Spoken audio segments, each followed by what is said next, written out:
Space technology એમાં number 1 છે ચંદ્રયાન-3. Okay, હવે તમને થશે કે ચંદ્રયાન-3 તો આપણે 2023માં કરી લીધું. ઓકે, ક્યારે કર્યું હતું? 2023ની અંદર.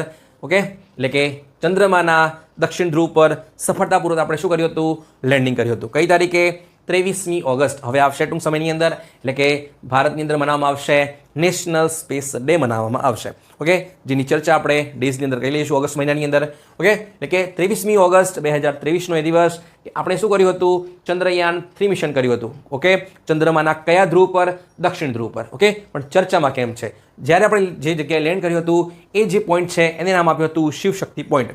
લેન્ડરનું નામ હતું વિક્રમ અને જે રોવર છે એનું નામ હતું પ્રજ્ઞાન રોવર. શું હતું? પ્રજ્ઞાન રોવર. તો પ્રજ્ઞાન રોવરના જે સ્પેક્ટ્રોમીટર છે એને ઇન્ફોર્મેશન પરથી ખબર પડી છે કે ચંદ્રમાની ઉપર છે એ 4.3 બિલિયન યર ઓલ્ડ. હું લખું છું અહીંયા, ધ્યાનથી સમજો, 4.3 બિલિયન. ઓકે, એટલે કે 4.3 બિલિયન યર ઓલ્ડ મટીરિયલની પુષ્ટિ કરી છે પ્રથમવાર કોઈ સ્પેસ એજન્સીએ, એટલે કે આપણે ઈસરોએ કરી છે. કે ઈસરોના અંતર્ગત આવતી ફિઝિકલ રિસર્ચ લેબોરેટરીએ આ પુષ્ટિ કરી છે કે ચંદ્રમા ઉપર જે ત્યાં મટીરિયલ્સ છે એ કેટલા જૂના છે? 4.3 બિલિયન યર જૂના છે. ઓકે,